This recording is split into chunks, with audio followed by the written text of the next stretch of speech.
Welcome to Season 3 of Hines On Air, a new space for voices with something to say where conversations are recorded and remembered, hosted by Matt Hines. Coming at you from Atlanta, Georgia, welcome to Hines On Air.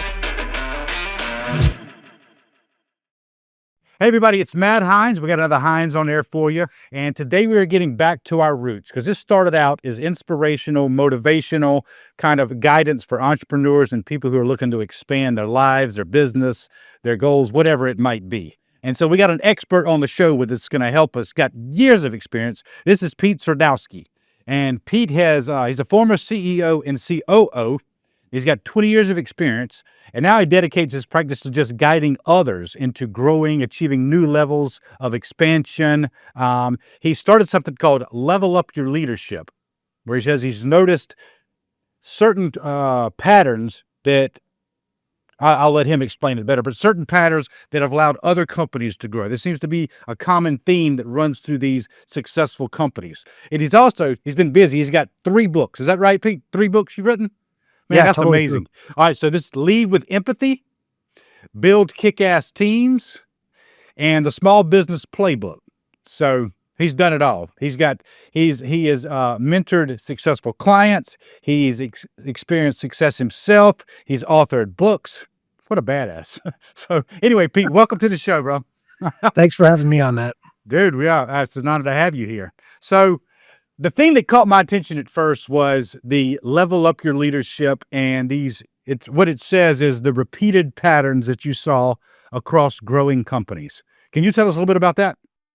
Yeah, I mean, the thing that I noticed more than anything else is that this common theme with business leaders, which is I don't know what I'm doing.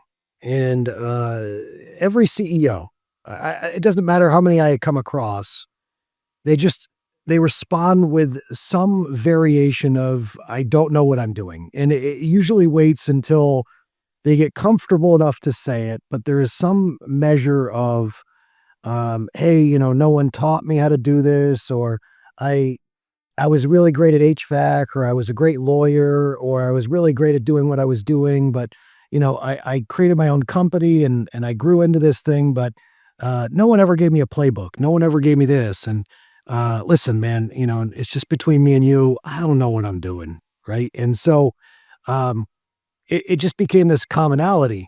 And for me, what that led me to is, hey, I know how lonely that is. I've been a CEO before, and I know how lonely that role can be. And what if I could come up with some kind of a playbook? What if I could come up with some kind of a training to help guide these folks on what good looks like? How could I coach them? And so that's what I did, right? I developed a training course called Level Up Your Leadership, and it's a tutorial. It's a step-by-step playbook about how to be a better person internally, how to be a better leader externally, how to learn the fundamentals, how to develop a team. So the common theme that you're referencing is sort of the humility from the business owners, or the honesty, that inner honesty that I don't know how to do this, a recognition that there's just missing information. Yeah, I think humility is a great way, right? Because there is this ego that exists within the CEO world. I think if you can get through that vulnerability, right, and you can break through that armor and see through that, you start to see a group of people that don't always have it all together, and they quickly realize, hey, yeah, we don't know what we're doing. And there is no playbook, and we're just trying to figure it out. And we're just doing the best we possibly can. And we're on the pedestal, and everybody's looking at us. And it's hard. It's a difficult job, and it's lonely. Yeah. And we're just trying to do the best we possibly can. And we don't have all the right answers. And, I laugh because it's so fun with it when your staff or somebody comes up to you for answers and you're like, I have no damn clue. Your guess is as good as mine, but I'm not going to tell you that. Yeah, I have no idea. In the beginning, it's like that, isn't it? Yeah. It was for me. And it sounds like your clients experience the same thing. Because you're right, there is no playbook. I wish they'd teach you that in school. I got an MBA, and not one class did they say, here's how you set up and run expand your company. Yeah. Bunch of You know what? damn useless marketing theories. When I coach employees a lot for leaders, I start off by telling them, hey, just keep in mind that your CEO is just a human being Yeah. and they deserve grace just like anybody else. And it really, it's an aha moment for the employee because they put them on this pedestal in their mind like they're something so much larger than they actually are. And it's kind of shocking at times when they realize that, yeah, they're just another guy like me or you. Mm-hmm. Yeah. Kind of blows their mind. Yeah. And business is funny because I tell you, even when you think you've got it down, I mean, I've met very successful people that have done it expertly more than once. And then maybe that third or fourth company is a struggle. And it's like, and you could tell in their voice, they're like, damn, I thought I knew this. I thought I had this down. I could rattle this off in my sleep. And they're like struggling. So Yeah. yeah, it's a humbling experience, man. And I've quoted this before, but Steve Jobs and Bill Gates were on stage one time. This is when Bill was not on Epstein Island, so he was taking a break from it all. And so Steve Jobs was being interviewed, and this was later in his career. So he'd returned to Apple, and they had really blown it up, and they had become the Apple giant that they are today. And I don't know if he was talking about Next, the company that he went to after his first bout with Apple. And he just was saying, like, starting a company is so damn hard. And the way he said it was just such like an understanding of how it was. Like, he got it. Like, it is damn hard. And Steve's one of the most capable people I think would out there. And for him to sort of complain about how difficult it is to just get something up and running and the amount of money and effort and training and retraining that you got to go through to get it to a level where it's really superb is hard. It just is. Well, Some of them are easier than others. Some people I've talked to them, they were like, no, we started and everything's great and I'm making money. And I'm like, damn, how do you do that? yeah, there kind of like Han Solo, there is luck Yeah, that's right. involved in all of it, right? And no matter how good you are, there is still some measure of luck that's required. You have to be able to land a deal, and you have to be able to get in front of the right person, and that email's got to get through to the right person, and you've got to get introduced at the right time. And a lot of people miss that, right? And you could have a great product and a great service and great content in your book. But if you're not introduced, right? If you don't make that meeting, right? And some people say, well, you create your own luck. But, when you're creating a company, sometimes it does require good luck. Yeah, you're right. I hate to use that term because then it applies that we had no control over it, that it just happened fatalistically to appear. But you're right. It does seem that there's a little bit of luck. But what's the saying? Luck favors the prepared mind. Like, if you're not out there trying and testing yourself, you're not going to get lucky, right? Exactly. Yeah. Exactly. All right. So to level up your leadership. All right. A practical leadership training shaped by repeated patterns that Pete saw across growing companies. Can you give us a little bit of specifics? Like, so you see a guy, he understands that he doesn't know. He has a dream, a passion, or whatever, but he doesn't know how to organize or train employees or whatever. What are some of the specific applications that you get into when you start coaching somebody like that? Yeah, what I noticed is that the thing that people miss the most is structure, right? Structuring yourself, structuring your team, developing a strategy, developing a vision, understanding where we want to go with this thing, how we're going to get there. What I noticed that a lot of owners want to do and entrepreneurs want to do is constantly take a left-hand turn or a right-hand turn, but they don't know where they're going and they don't know why they're getting there, right? And so frequently what we have to do as coaches or consultants is go, whoa, wait a second, Pump the brakes, pump the brakes. Where are you going? Let's stop for a second. Before we're constantly making moves or taking action, I call taking action as a step 3, right? Before we take a step 3, where are you going? I kind of translate this back to going on vacation. Are you going to Disney World? Are you going to 30A? Are you going to the beach? Right? Are you going to Ellijay? Are you going to the mountains? Where are you going to vacation? Okay, why are you going there to vacation? How much money do you need? What kind of steps do you need to take to get there? Now we can work backwards to achieve those goals. Then we understand, is taking a left or taking a right the right move? And a lot of times entrepreneurs and business owners, they're not thinking that far ahead. And so those decision paths, they're marred, right? And they're stymied by these errant decisions of left and right and let's just go forward and let's attack and we've got to put our foot on the gas pedal. And it's causing friction, and it's causing your employees to have whiplash, and they don't understand why, and it's all rudderless, right? And so what I've said to myself and witnessing this from afar as coaching leaders, no, I've got to get these guys into a situation where they themselves understand their own vision. They themselves have structure.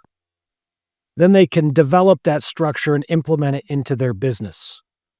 So I start within Level Up Your Leadership of working internally and developing an internal system of management.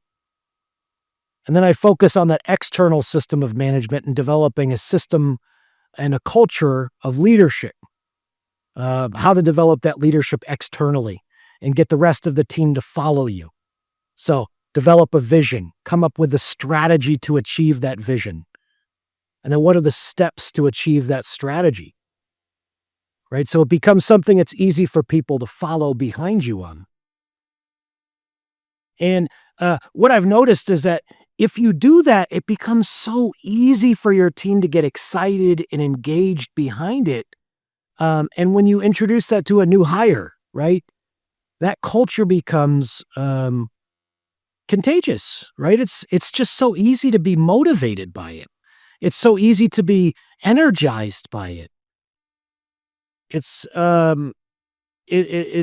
like a perfect storm, right? You can bring somebody along and they flank you and they're all rowing in the same direction, right? Because we know where we want to go, we know why we want to get there.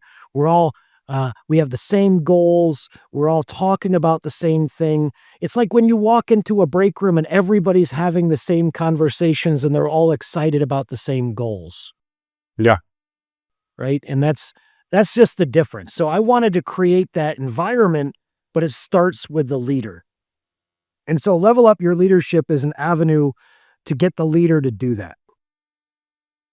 Gotcha. That's good. Yeah, that is missed. It's especially missed from what I see when people are stressed. And when that leader or business owner or whatever is worried about rent, it's hard for them to look at 2 or 3 years down the road.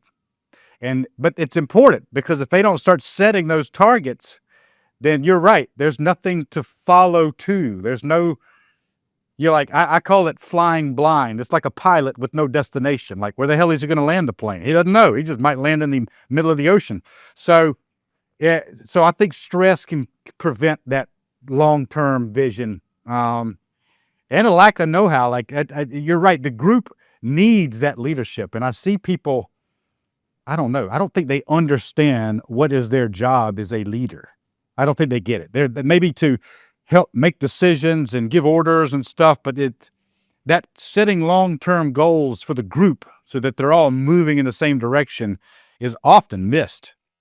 Yeah, and Matt, you just said something that's a lot of people get stuck on, right? Is when you're talking about like paying rent, instantly there's this pushback from a business owner. They say, "Well, I can't talk about vision right now. I've got to pay bills."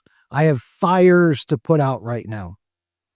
Vision can be right in front of you. Vision can be short-term vision.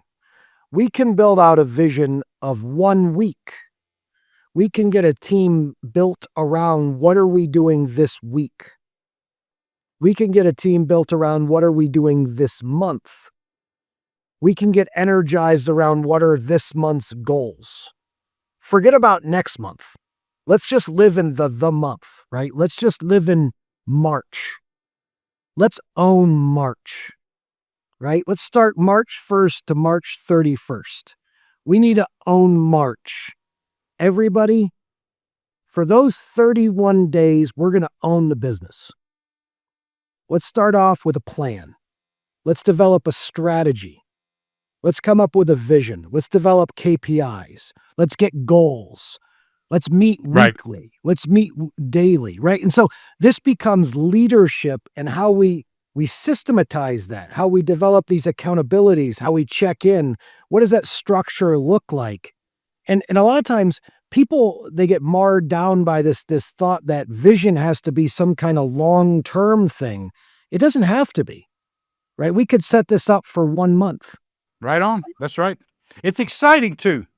And you're right. I think the staff and the people working with you get excited when they know where they're going and they have those targets. Like if the owner's like, all right, guys, we need $100,000 this month. And in order to get that, we're going to need 20 clients. So Todd, your target is 10 clients, Zach 10, blah, blah, blah, and just start assigning targets and saying, let's go. And that's exciting. I think people win. And if you get those, you get a bonus of $1,000 or whatever. And suddenly everybody is on fire, ready to go. But if the leader's not there to put that little plan into place, everybody's like, 9 to 5, punch the ticket, check my emails, just sitting around, running up bills. Yeah, I mean, and if you think about it, like I frequently have people that do this. They go, let's reward people after they've seen the results. Why build a compensation structure based on the results, right? You got nothing from that month's worth of work, right? We develop proactive compensation structures. So we get to the beginning of that month and we say, here's your target, here's your goals. I want you to drive these results and you'll be rewarded as such. Not a lagging metric like, okay, we'll see how you do and then I'll reward you based on that. So to your point, you want to get energy on the front end, right? A leader motivates and you want to get that motivation to get results, to inspire, not to see how someone performs and then reward, right? So it's a completely different mindset. Yeah. And a lot of owners have that mindset of just what are called lagging metrics, right? They want to see how something happened, observe, and then reward. And it's just a very different mindset for leaders than how things have occurred in a lot of underperforming businesses. Yeah, that would be tough to be an employee working under those conditions, to not know what's expected and to not know where the goal line is. Like, I don't know. Did I make it? It's not encouraging. No, it's not. It's not. Yeah. It's almost disheartening. It's like, I don't know. I think it's demotivating almost, like if you don't give them something. And I don't think leaders believe in themselves enough just to set those targets. They're not even, they don't have to be brilliant. Just give a target. Like, put it there for the guys. Yeah, I mean, Matt, you just said it, right? Most leaders don't know what good looks like.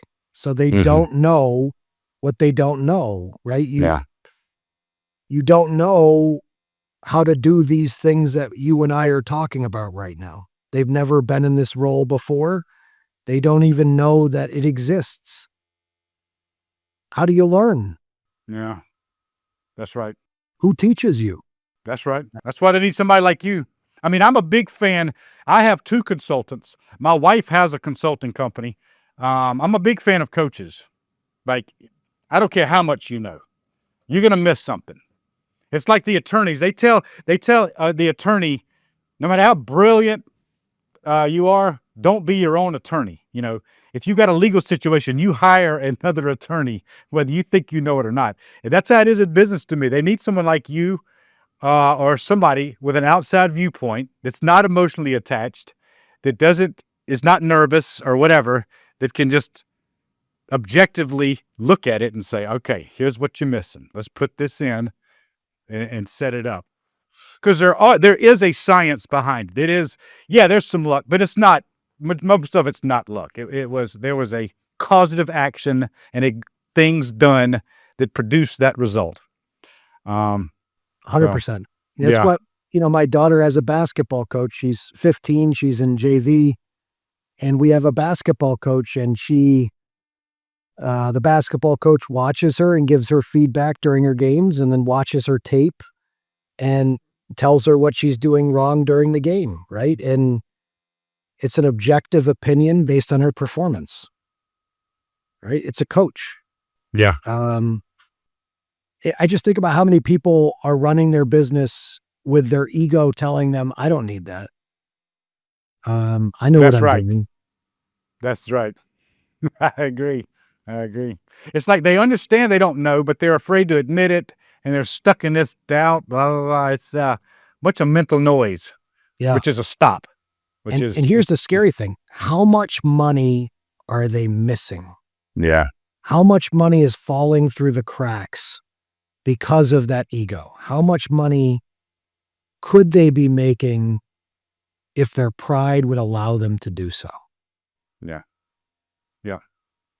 And it's like you mentioned it earlier. They don't know what they don't know. And I remember working with people earlier, and it would be, I'd have my targets in mind. Like, I think it would be great if we made 20,000 this month. That would be a successful month. And that's about how far my mind could stretch. That's it. That was my reality. And then somebody else come in and say, Matt, let's shoot for 100,000 this month. And I would take a minute to like, what the hell are you talking about? Like, that's impossible. But you need the coach to open your mind a little bit to see these other possibilities, because that's what you need to be reaching to, not the bullshit 20 that is going to maintain the norm and allow you to pay rent and buy food or something. But you need that somebody to introduce these types of things that your mind hasn't experienced yet, because they've seen it. Matt, how I refer to this is, how you get in an airplane? Mm-hmm. I'm sure you've flown in planes before. Mm-hmm. Do you know how you see plots of land when you're flying in an airplane, and they're like little squares of land, farms, and then you see these giant plots of land from all the way up in an airplane at 40,000 feet? That's how you have to think about your business from a strategic lens. And when you're in the farm and you're doing the day-to-day and you've got your hands in the dirt, there's no way you can see your farm from that level. It's impossible. And you need somebody who can look at it from that perspective, that can see all of the different angles of the farm, what's touching it, the topography. It's just something that you simply can't have that type of perspective on. And if another individual can offer that perspective, why would you not take them up on that? Right? Mm-hmm. If they could provide that perspective, that lens, that may be able to double your company's annual revenue, profitability, dramatically decrease your expenses, your cost of goods. That's something I would be interested in investigating, right? All right, so the Small Business Playbook, you've mentioned that here, but that is setting targets, the vision, like where we going, that sort of a thing? Yeah, the Small Business Playbook is, this book was created in a place where I had started coaching a lot of solopreneurs who had no idea how to start a business on their own. So essentially, this was a step-by-step tutorial for a business owner who could take this book and go open up their own business. And at the end of each chapter, there is a to-do list about what they would need to do in order to set up their own small business. And starts with everything as simple as, creating their LLC and establishing social media and creating their bank accounts and developing a vision and the strategy. So all of the things that I felt like was necessary to start up your own small business.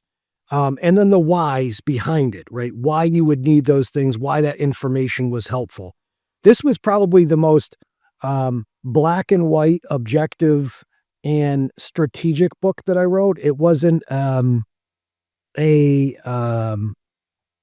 guy. It wasn't as much of like a mentor as much as it was a guide, a step-by-step guide on how to start up a small business.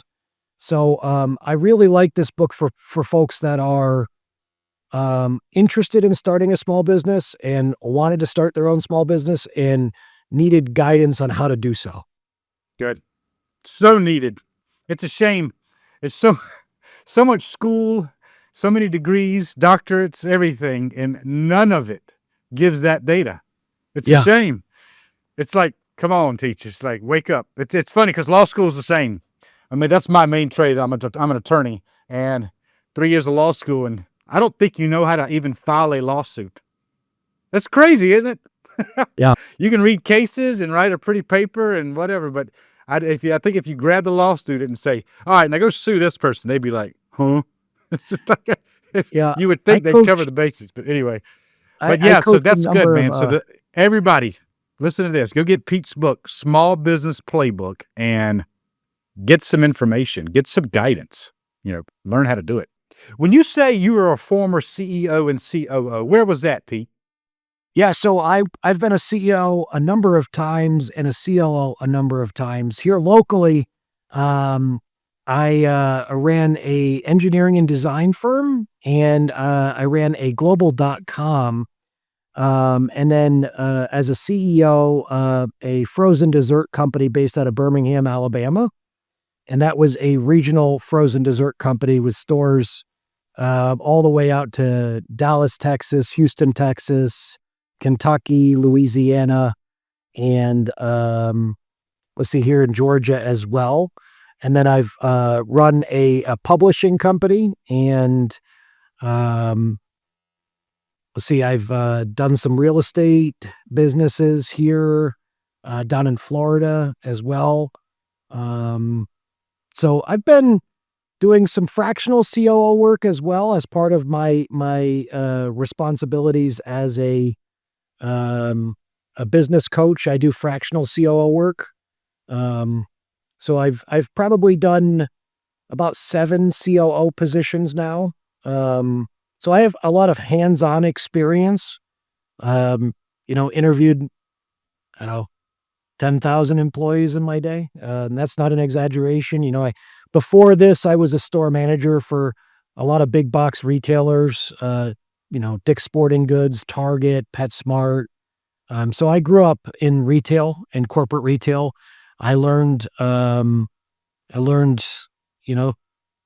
by slinging freight and working my way up and pushing shopping carts, cashing people out at the register. So I really worked my way up the corporate ladder, so to speak. Any big, this sounds like an odd question, but any failures along the line where you're like, it almost ended, or situations where you're like, how the hell did I get into this? Yeah, about 1 billion. I think 95% of my experiences have been near misses, right? I constantly think to myself, how did I make it here, right?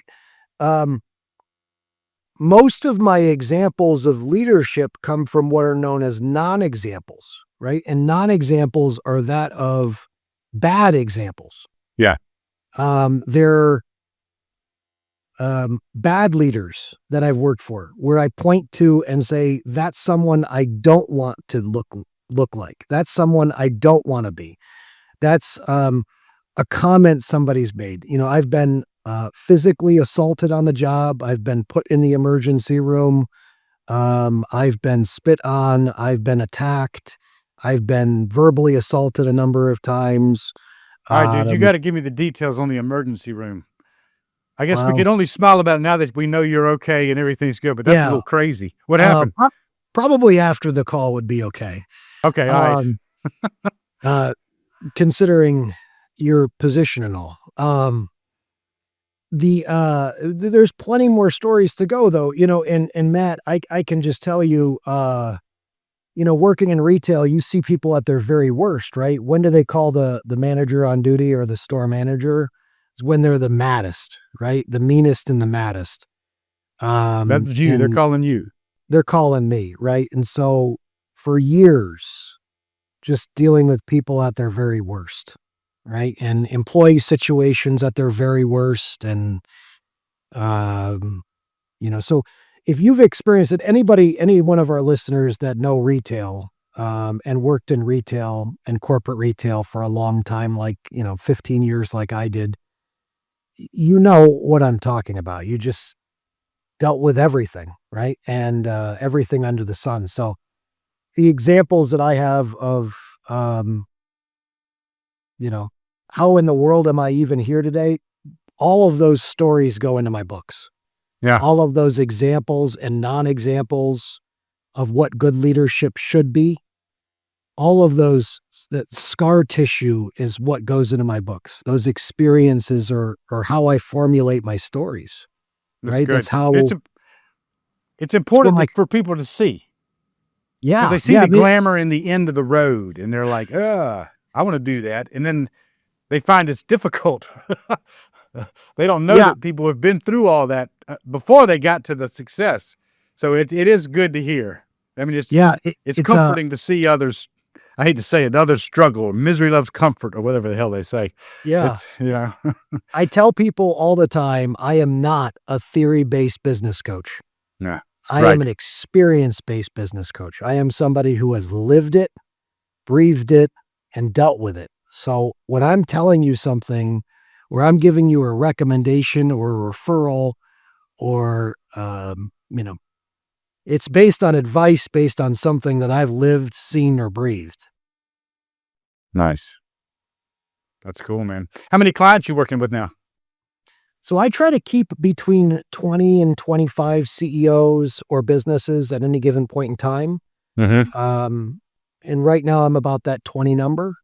Over the last 5 years, I've helped over 100 CEOs with either one-on-one coaching or consistent ongoing leadership coaching. I do a lot of quarterly facilitation of leadership team meetings, weekly leadership team facilitation, one-on-one coaching, COO coaching. So I participate in that on a continuous basis on a retainer model. Gotcha. How often do you meet? Weekly. And that's one of my tenets. So I'm a hands-on business coach. I help with things as much as like interviewing, difficult conversations with employees, um, one-on-one coaching, developing compensation models, um, reviews of documents, reviews of job descriptions, looking at accountability charts, organizational modeling, anything that the business needs. Even if it's, hey, we got to hop on a call with a vendor and discuss, whether or not this vendor's taking advantage of us, or have a terse call with one of our vendors that's not doing a good job, and you just want the support of your business coach. I'm in your corner, and that's kind of the whole roll with the punches. Is I'm in the corner with you and your business. All right, my man. Well, I tell you what, I'm about out of time, but it has been an awesome conversation. I can tell. I believe you when you say you're not a theory guy. You've been in the trenches and you've seen it, and that's important. It's important for any type of coach to have that in the past. I think speaking of Steve Jobs, I mentioned him earlier. He started talking shit about consultants. He's like, they don't do it, but they love giving advice, but they've never done it themselves and they've never suffered. Uh, That's true some, but it's not with you and it's not with the good ones. The good ones have seen it and bled and now they've learned from it all.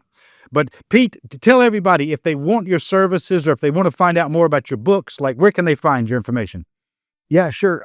So my website is www.rollwithpunch.com. So ROLLWITHPUNCH.com, rollwithpunch.com. You can find my books everywhere. So Amazon, Barnes and Noble, Target, Walmart. I've got, I'm everywhere. So just do a search for Pete Srodoski. My name's impossible, but you'll see it here on the credits. But you could find my books on Amazon's probably the easiest place. And just do a search for me on LinkedIn or Facebook or on the credits here. How does your books get promoted? This is kind of separate, but Yeah, you write these. Go ahead. Yeah, I run a publishing company. So I run a Pathways book publishing company, and I've published over 30 books, including my own. I taught myself how to do that. And I publish a number of other people's books as well. And that's something that I just kind of nerd out on and learned how to do it. And it's something I enjoy. It's a big hobby of mine. And That is cool.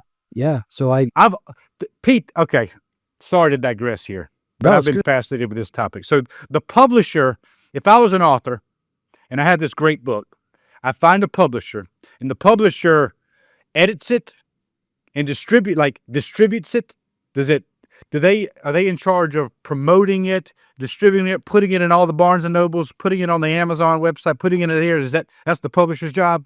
Yeah, if you go through a traditional publisher, they can take it and distribute it how they see fit. So they would send it off to one of those distributors. You can publish it through Amazon yourself without having to go through a traditional publisher. You go through KDP to publishing on your own. So you can avoid a traditional publisher to publish through Amazon. But if you want to go through like a Barnes and Noble, you would go through Ingram Spark, which is a digital website. You could do that on your own. You don't have to go through a traditional publisher. In many cases, you miss out with a traditional publisher. You miss out on the opportunity of having the relationship with the buyer, like just like anything else, right? And if you work in wholesale or any type of wholesale type relationship in a sales world, you miss out on the relationship with the buyer, right? And so, but you don't have to pay the royalty to the traditional publisher, right? And the fee. So, What do they traditionally get? a significant chunk, 80%. So 90 if I sold my book at Barnes and Nobles and they cost $20, Barnes and Nobles takes their cut. Yeah, Barnes and Noble would take their cut, and more than likely you'd be looking at less than $1 per copy if you went through a traditional publisher.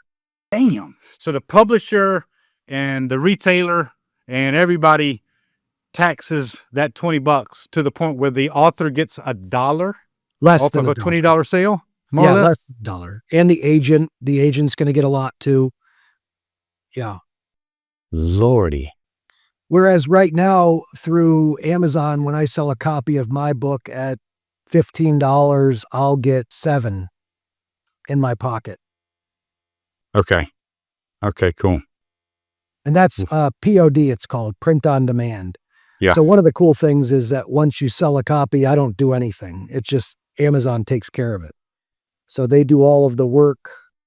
They deliver it, they ship it, they print it backwards, print it, ship it, deliver it. They do all of that work, and I just get $7 in my bank account. Okay. Gotcha. I've always been curious about that process. I've been a bigger fan, in my opinion, of the self-publishing world based on long-term royalty and guarantees. Yeah. Right. Understood. Well, cool, man. Well, listen, congrats to you. Congrats on your success, everything you've done. Thanks, Matt. I appreciate you. Thanks for having me on, man. You've been great. You're welcome, man. I'm glad you were here. All right, everybody. Well, listen, I hope you enjoyed the show. Always comment for us. Tell us what you agreed with or disagreed with, or what was your experience. If you're out there on the front lines, building a company, in business, whatever, you have experiences, and it's just not easy. So share them with us. I want you to like this video, share it with your friends, and we will see you on the next Hines On Air.